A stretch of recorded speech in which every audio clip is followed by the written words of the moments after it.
ಇವತ್ತು ನಾವು ಮನೆಯಲ್ಲೇ ಡಾಬಾ ಸ್ಟೈಲು ಗೋಧಿ ಹಿಟ್ಟು ಯೂಸ್ ಮಾಡಿಕೊಂಡು ಆಲೂ ಪರೋಟ ಯಾವ ರೀತಿ ಮಾಡೋದ ಅಂತ ನೋಡೋದ ಬನ್ನಿ. ತುಂಬಾ ಟೇಸ್ಟಿಯಾಗಿರುತ್ತೆ. ಮಕ್ಕಳ ಲಂಚ್ ಬಾಕ್ಸ್ಗೆ ಅದಕ್ಕೆಲ್ಲ ಯಾವ ರೀತಿ ಮಾಡೋದ, ಏನೇನು ಪದಾರ್ಥಗಳು ಬೇಕು ಅಂತ ನೋಡೋದ ಬನ್ನಿ.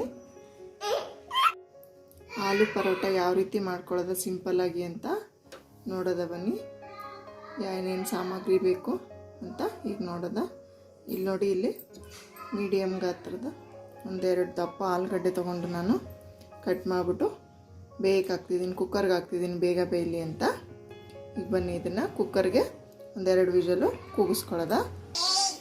ನೋಡಿ, ಇನ್ನೊಂದು ಸ್ವಲ್ಪ ಗೋಧಿ ಹಿಟ್ಟು ತೊಗೊಂಡಿದ್ದೀನಿ. ಇದಕ್ಕೊಂದು ಚೂರು ಉಪ್ಪು ಹಾಕ್ಬಿಟ್ಟು ಚಪಾತಿ ಹಿಟ್ಟಿನ ಅದಕ್ಕೆ ಇದನ್ನು ಕಲಿಸ್ಕೊಂಡು ಇಟ್ಕೋಬೇಕು. ನೋಡಿ, ಈಗ ಚಪಾತಿ ಹಿಟ್ಟಿನ ಅದಕ್ಕೆ ಹಿಟ್ಟನ್ನು ಕಲಿಸ್ಕೊಂಡು ರೆಡಿ ಮಾಡಿ ಇಟ್ಕೊಂಡಿದ್ದೀವಿ. ಇದೊಂದು 10 ನಿಮಿಷ ಚೆನ್ನಾಗಿ ಹುನಿಬೇಕು. ಈಗ ನೋಡಿ, ಆಲೂಗಡ್ಡೆ ಸಿಪ್ಪೆ ಬಿಡಿಸ್ಕೊಂಡು ಮ್ಯಾಶ್ ಮಾಡ್ಕೊಂಡಿದ್ದೀನಿ. ಈಗ ಇದಕ್ಕೆ ಸಣ್ಣದಾಗಿ ಒಂದೆರಡು ಈರುಳ್ಳಿನ ಹಚ್ಚಿಬಿಟ್ಟು ಸೇರಿಸ್ಕೊತಾ ಇದ್ದೀನಿ. ಫುಲ್ ಸಣ್ಣದಾಗಿ ಹಚ್ಚಬೇಕು. ಇದಕ್ಕೆ ನಾನು ಒಂದು ಅರ್ಧ ಹಸಿಮೆಣಸಿನ್ಕಾಯಿ ಹಾಕ್ಕೊಂಡಿದ್ದೀನಿ. ನಿಮಗೆ ಬೇಕಿದ್ರೆ ಹಾಕ್ಕೊಳ್ಳಿ, ಇಲ್ಲಾಂದರೆ ಸ್ಕಿಪ್ ಮಾಡಿ. ನೋಡಿ, ಉಪ್ಪು ಇದೆಷ್ಟು ಉಪ್ಪು ಹಿಡಿಯುತ್ತೆ ಅಷ್ಟು ಉಪ್ಪು ಹಾಕೋತಾ ಇದ್ದೀನಿ. ನಾವು ಚಪಾತಿಗೂ ಉಪ್ಪು ಹಾಕಿ ಮಿಕ್ಸ್ ಮಾಡಿರ್ತೀವಿ, ಅದರಿಂದ ಎಷ್ಟು ಬೇಕು ಅಷ್ಟು ನೋಡಿಕೊಂಡು ಹಾಕ್ಕೋಬೇಕು. ಒಂದು ಸ್ವಲ್ಪ ಹಿಂಗೆ ಹಾಕೋತಾ ಇದ್ದೀನಿ. ಆಲೂಗಡ್ಡೆ ಅಲ್ವಾ, ಡೈಜೆಷನ್ ಆಗಲಿ ಅಂತೇಳ್ಬಿಟ್ಟು. ಅಲ್ಲೇ ಒಂದು ಸ್ವಲ್ಪ ಖಾರಕ್ಕೆ ಅಚ್ಕಾರದ ಪುಡಿ ಸೇರಿಸ್ತಾ ಇದ್ದೀನಿ.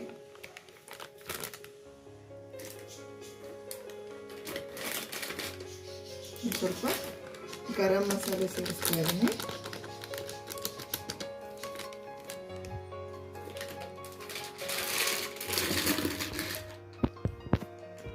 ಮತ್ತು ಒಂದು ಚಿಟಿಕೆಯಷ್ಟು ಅರಿಶಿನ ಸೇರಿಸ್ತಾ ಇದ್ದೀನಿ.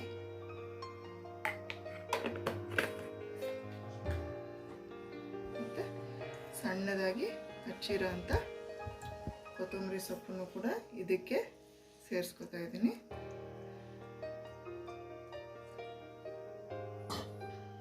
ಇದನ್ನೆಲ್ಲ ಈಗ ನೀಟಾಗಿ ಮಿಕ್ಸ್ ಮಾಡ್ಕೋಬೇಕು.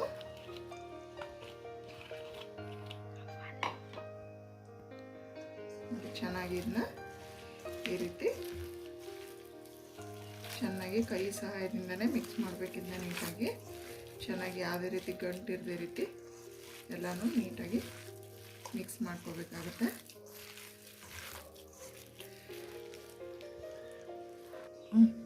ಇಷ್ಟಿಷ್ಟು ದಪ್ಪ ಚಪಾತಿ ಹಿಟ್ಟನ್ನ ಅದಿಟ್ಟಿದ್ವಲ್ಲ ಅದನ್ನು ತೊಗೊಂಡು ಈ ರೀತಿ ಇಷ್ಟಿಷ್ಟು ಅಗಲ ಮಾಡ್ಕೊಳ್ಳೋದ. ಇಷ್ಟು ಅಗಲ ಮಾಡಿಬಿಟ್ಟು ಈಗ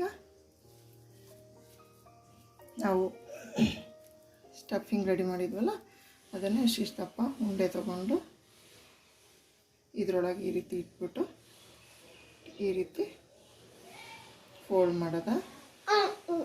ಈ ರೀತಿ ಫೋಲ್ಡ್ ಮಾಡ್ಕೋಬೇಕು. ಎಕ್ಸ್ಟ್ರಾ ಇರೋದನ್ನು ಹಿಂಗೆ ತೆಗೆದಾಕ್ಬಿಟ್ಟು ಈ ರೀತಿ ಇದನ್ನು ಹಿಂಗೆ ಇದು ಮಾಡಿಕೊಂಡು ಈಗ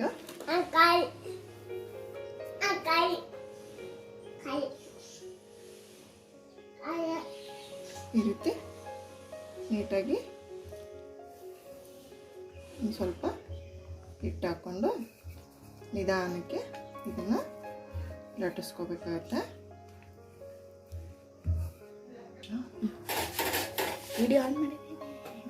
ನೋಡಿ, ಇಷ್ಟಿಷ್ಟಾಗಲ ಈ ರೀತಿ ನಿಧಾನಕ್ಕೆ ಮಾಡ್ಕೊಂಡು ಈಗ ಇದನ್ನ ತಗೊಳ್ಳೋದ. ಇಲ್ಲಿ ತವ ಬಿಸಿ ಇದೆ, ಅದ್ರ ಮೇಲೆ ಹಾಕೊಳ್ಳೋದ. ಅದನ್ನೀಗ ಚೆನ್ನಾಗಿ ಬೇಯಿಸ್ಕೋಬೇಕು. ಎಣ್ಣೆ ಬೇಕು ಅಂದರೆ ಎಣ್ಣೆ, ಇಲ್ಲ ತುಪ್ಪ ಬೇಕು ಅಂದರೆ ತುಪ್ಪ, ನೀವು ಏನು ಇಷ್ಟಪಡ್ತೀರ ಅದನ್ನು ಹಾಕ್ಕೊಂಡು ನೀಟಾಗಿ ಎರಡು ಕಡೆನೂ ಚೆನ್ನಾಗಿ ಬೇಯಿಸ್ಕೋಬೇಕಾಗತ್ತೆ.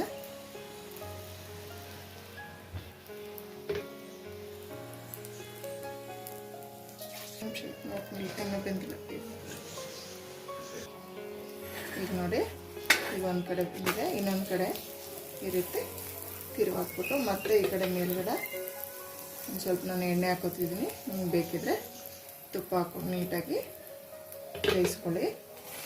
ಇದು ಆಲೂ ಪರೋಟ ತಿನ್ನೋಕ್ಕೆ ತುಂಬಾ ಟೇಸ್ಟಿಯಾಗಿರುತ್ತೆ. ಮತ್ತು ಮಕ್ಕಳು ಲಂಚ್ ಬಾಕ್ಸ್ಗೆ ಅದಕ್ಕೆ ಮಾಡಿಕೊಟ್ಬಿಟ್ರೆ ಮಕ್ಕಳು ಬಾಕ್ಸ್ನ ಖಾಲಿ ಮಾಡ್ಕೊಂಡ್ಬರ್ತಾರೆ. ತುಂಬ ಚೆನ್ನಾಗಿರುತ್ತೆ, ಟ್ರೈ ಮಾಡಿ. ನಾವು ಆಚೆ ಹೋಗಿ ತಗೊಂಡು ತಿನ್ನೋದಕ್ಕಿಂತ ಮನೇಲೇ ಈ ರೀತಿ ಮಾಡಿಕೊಡೋದ್ರಿಂದ ರುಚಿಯಾಗೂ ಇರುತ್ತೆ, ಶುಚಿಯಾಗೂ ಮಾಡ್ದಂಗೆ ನಮಗೆ ಸಮಾಧಾನ ಇರುತ್ತೆ, ಖುಷಿ ಇರುತ್ತೆ ನಾವೇ ಮಾಡಿರೋದು.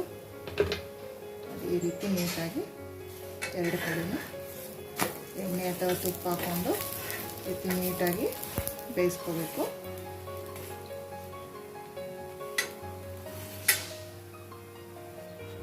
ಈಗ ನೋಡಿ ಇದು ಬೆಂದಿದೆ ನೋಡಿ, ಎರಡು ಕಡೆಯೂ ಎಷ್ಟು ಚೆನ್ನಾಗಿ ಬೆಂದಿದೆ. ಇಷ್ಟು ಬೆಂದರೆ ಸಾಕಾಗುತ್ತೆ. ಎಷ್ಟು ಚೆನ್ನಾಗಿ ಬೆಂದಿದೆ ನೋಡಿ. ಈಗಿದು ರೆಡಿ ಇದೆ.